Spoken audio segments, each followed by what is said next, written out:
خبر نکلے تو پی ٹی آئی کی وکلا کی جانب سے انہیں تھپڑ مارا گیا۔ پاکستان کی ہسٹری کے اندر بدترین، بھیانک ترین اور غلیظ ترین کیس عدت کے دوران نکاح والا ہے۔ عمران ریاض کا نام ای سی ایل سے نکالنے کا حکم دیا۔ احمد فرحاد صاحب، ان کی باقاعدہ گرفتاری ڈال دی گئی ہے۔ تو کفر ٹوٹا خدا خدا کر کے یہ تماشا بند ہونا چاہیے۔ عدت کیس میں جو آج ہوا یہ انصاف نہیں، نا انصافی ہے۔ خاور منیکا نے عدالت کے اندر بھی عمران خان صاحب کے بارے میں لغو باتیں کی، جس کے بعد ان کو تھپڑ کھانے پڑے۔ بسم اللہ الرحمن الرحیم، السلام علیکم، میں ہوں گلفام چودھری، آپ دیکھ رہے ہیں میرا فیس بک پیج اور یوٹیوب چینل۔ آج بہت سی ایسی بریکنگ نیوز ہیں جو آپ سے شیئر کرنا ضروری ہیں۔ فرسٹ آف آل، عدت کے دوران نکاح والے کیس میں آج عمران خان نے بری ہونا تھا، اور واضح طور پر اس کے جو دونوں طرف سے دلائل دیے گئے تھے، اس کے بعد یہ نتیجہ آسانی سے اخذ کیا جا سکتا تھا کہ چیئرمین پی ٹی آئی کے خلاف پاکستان کی ہسٹری کا یہ انتہائی بیہودہ اور غلیظ ترین کیس صرف کردار کشی کے لیے بنایا گیا ہے، اور اس میں واضح ہو رہا تھا کہ خاور مانیکا بطور ہتھیار استعمال ہو رہا ہے اور بطور ٹیشو پیپر اس کو استعمال کر کے پھینک دیا جائے گا۔ اور ایٹ لیسٹ ہم نے دیکھا بھی صحیح کہ عدالت کے اندر خاور مانیکا ہوں، ان کے وکیل رضوان عباسی ہوں، یہ سارے کے سارے وہاں پر ڈرامے کرتے ہوئے نظر آئے۔ یہ سارے کے سارے وہاں پر پاکستان اور پنجاب کی حکومت کی طرح ڈیلینگ ٹیکٹ استعمال کرتے ہوئے نظر آئے۔ آج جب سماعت ہوئی تو اس میں جو جج تھے شاہ رخ ارجمن، انہوں نے جب کیس کی سماعت شروع کی، جو رضوان عباس صاحب وکیل تھے ان کے معاون نے بتایا کہ رضوان عباس صاحب سپریم کورٹ میں مصروف ہیں، وہ بھی نہیں ہے۔ تو اس پر جج صاحب نے پوچھا کہ وہ کتنے بجے آئیں گے؟ آلریڈی ان کو 9 بجے کا ٹائم دیا تھا، ان کو آ جانا چاہیے تھا۔ اس پر انہوں نے کہا کہ وہ دلائل دینا چاہتے ہیں، لیکن انہیں سپریم کورٹ جانا پڑا، جس پر انہوں نے 10:30 بجے تک دوبارہ ان کو پہنچنے کا کہا، اور وہاں پر رضوان عباسی نہیں پیش ہوئے۔ آخر میں جج صاحب نے کہا کہ آپ مشاورت کر کے بتا دیں کہ آپ چاہتے کیا ہیں۔ اس کے بعد خاور منیکا آگے آتے ہیں اور وہ کہتے ہیں کہ آپ ہمارا کیس کسی اور عدالت میں ٹرانسفر کر دیں، جس پر جج نے ان سے سوال کیا کہ عدم اعتماد کی درخواست آلریڈی خارج ہو چکی ہے، جو بتانا ہے اپنے وکیل کو بتا دیں۔ اس پر خاور منیکا نے سیشن جج سے مکالمہ کرتے ہوئے کہا کہ آپ سے اس کیس کا فیصلہ نہیں کروانا چاہتا، جس پر جج نے پوچھا کہ اس کی کیا وجہ ہے؟ بار بار عدم اعتماد کیا جا رہا ہے، کچھ ٹھوس وجہ بتائیے۔ تو بتائیں، کسی نہ کسی جج نے بھی فیصلہ کرنا ہی ہے کیس کا۔ تو اس پر مزید کمرہ عدالت کے اندر شور مچا، اور جو جج ہیں شاہ رخ ارجمن، وہ اٹھ کر چیمبر میں چلے گئے۔ اس کے بعد انہوں نے خط لکھا اسلام آباد ہائی کورٹ کو، انہوں نے کہا یہ جو کیس ہے یہ کسی اور جج کو ٹرانسفر کر دیں، کیونکہ خاور منیکا مجھ پر عدم اعتماد کا اظہار کر چکا ہے، اور اس سے قبل عدم اعتماد کی درخواست خارج بھی ہو چکی ہے۔ مزید انہوں نے یہ بھی کلیئر کیا کہ خاور منیکا کی جانب سے دوبارہ عدم اعتماد کے اظہار کے بعد اپیلوں پر فیصلہ سنانا درست نہ ہوگا، اور اپیلوں کو دیگر کسی جج کے پاس ٹرانسفر کر دیں۔ اور مزید انہوں نے یہ بھی بتایا کہ بانی P T I Imran Khan اور بشرا بی بی کی اپیلیں سماعت کے لیے مقرر ہیں۔ خاور منیکا اور ان کے وکلاء ہمیشہ سماعت میں خلل ڈالنے کی کوشش کرتے ہیں۔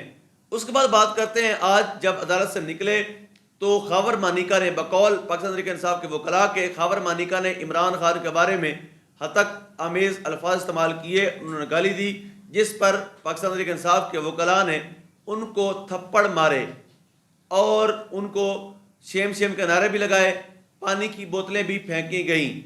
تو سماعت کے بعد جب خاور مانیکا نکلے تو پی ٹی آئی کے وکلاء کی جانب سے انہیں تھپڑ مارا گیا، تشدد کا نشانہ بنایا گیا۔ پی ٹی آئی کا خاور مانیکا پر چڑھ دوڑے اور ایک وکیل نے مکہ مارا، زمین پر گرا دیا۔ باقی تمام وکلاء انہیں مارنے کے لیے پیچھے بھاگے، اور خاور مانیکا نے جو ان کے ساتھ وکلاء تھے ان کا سہارا لیتے ہوئے وہاں سے بھاگنے میں عافیت سمجھی۔ تو ویسے جو ہسٹری ہے اس طرح کے کیسز کی، ان کے جو مدعی ہیں ان کے ساتھ ویسے اگر میں نے بتاؤں تو بینگا انسان ایسا ہی ہونا چاہیے۔ پاکستان کی ہسٹری کے اندر بدترین، بھیانک ترین اور غلیظ ترین کیس عدت کے دوران نکاح والا ہے، اور دنیا کا واحد بے شرم، بے حیا اور غیرت سے عاری شخص ہے جو اپنی بیوی کے شرعی معاملات کو عدالتوں میں آ کے اٹھا رہا ہے، جو اپنی بیوی کے وہ حقوق جو شریعت نے اس کو دیے ہیں، جس کے تمام تر رائٹس اس کے پاس ہیں، اس کے اوپر کمنٹ کر رہا ہے اور پوری دنیا کے سامنے تماشا لگا رہا ہے۔ ویسے تو ایسے شخص کا یہی علاج بنتا تھا، لیکن جو وکلاء ہیں ان کو تھوڑا کنٹرول کرنا چاہیے تھا، ان کو قانونی اعتبار سے سزا دلوانی چاہیے تھی. جب یہ کیس فارغ ثابت ہوتا تو اس کے بعد ان کے اوپر کیس کیا جاتا. اس کے بعد ایک اچھی خبر آپ سے شیئر کرتے ہیں.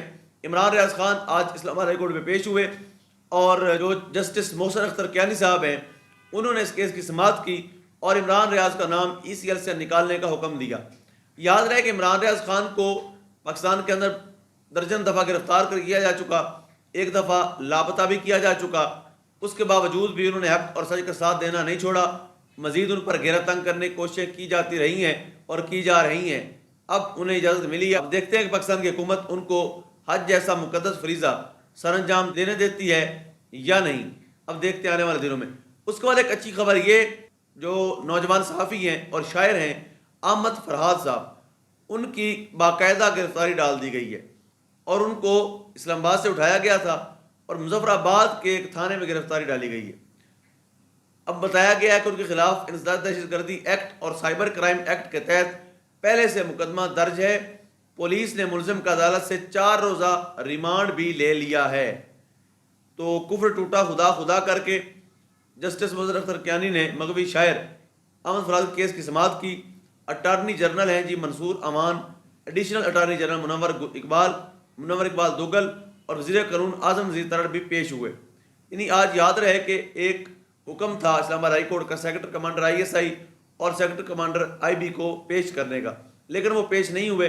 لیکن چلیں احمد فرحات جو ہیں وہ ایٹ دا اینڈ تھانے میں ان کی گرفتاری ڈالی گئی ہے اور کسی دائرہ کار کے اندر لایا گیا ہے. تو پاکستان کے اندر یہ تماشا بند ہونا چاہیے. بند کمرے میں فیصلہ کر کے کسی کو بھی بے بنیاد وجہ بنا کر اٹھا لینا اور ان کے ساتھ اس طرح کا سلوک کرنا, معصوم بچوں سے دور کرنا, یعنی ایک شوہر کا اپنی بیوی سے جدا ہو جانا, ایک بیٹے کا اپنی بزرگ والدہ سے جدا ہو جانا اور معصوم بچوں کا ان کا والد جدا ہو جانا اور پتہ ہی نہ ہو وہ کدھر ہیں. تو یہ ڈرامے بازی پاکستان کے اندر بند ہونی چاہیے, کیونکہ پاکستان کے جو حالات ہیں وہ اس کے متحمل نہیں ہیں. کیا مزید یہ ڈرامے جاری رکھیں, مزید اس طرح کی حرکتیں بند ہونی چاہیے. بند کمروں کے فیصلے کر کے ایسے لوگوں کو اٹھا لینا, ان کی آواز کو دبا لینا, تو یہ مسائل کا حل نہیں ہے. یاد رکھیں ایسی حرکتوں سے پاکستان کبھی بھی آگے نہیں بڑھے گا. اس کے بعد جو بیرسٹر گوہر صاحب ہیں انہوں نے رد عمل دیا ہے کہ آج عدت کیس کا فیصلہ آنا تھا مگر عدالت میں جو کچھ ہوا وہ طے شدہ تھا. یہ نہیں, انہوں نے کلیئر بتایا. جو خبر منیکا ہیں انہوں نے آج انتہائی بیہودہ زبان استعمال کی, جج پر دباؤ ڈالا کہ کیس نہ سنیں, اور وہی ہوا. انہوں نے میڈیا سے گفتگو کرتے ہوئے کہا کہ عدت کیس میں جو آج ہوا یہ انصاف نہیں, ناانصافی ہے اور یہ انصاف کا قتل ہے, یہ انسانی حقوق کی خلاف ورزی ہے. آج جو ہوا یہ پہلے سے طے شدہ تھا. خاور منیکا نے بے انتہائی فاش, غلیظ, گھٹیا اور بیہودہ گفتگو کی. یہ گفتگو عدالت کے ڈیکورم کے خلاف تھی اور جج صاحب کو خاور منیکا کو روک دینا چاہیے تھا لیکن نہیں روکا. اور یاد رہے کہ پاکستان تحریک انصاف کی طرف سے یہ دعویٰ کیا جا رہا ہے کہ خاور منیکا نے عدالت کے اندر بھی عمران خان صاحب کے بارے میں لغو باتیں کی جس کے بعد ان کو تھپڑ کھانے پڑے. بہرحال انسان کو ایسی حرکتیں یا اخلاقیات سے نہیں گرنا چاہیے, معیار سے اتنا نہیں گرنا چاہیے کہ وہ لوگوں کی نظروں کے ساتھ ساتھ ٹھڈے کھا کے بھی گر جائے اور مکہ کھا کے بھی گر جائے. اپنی عزت کا خیال خود رکھنا چاہیے. اللہ پاک وطن عزیز کا حامی و ناصر ہو. پاکستان زندہ باد.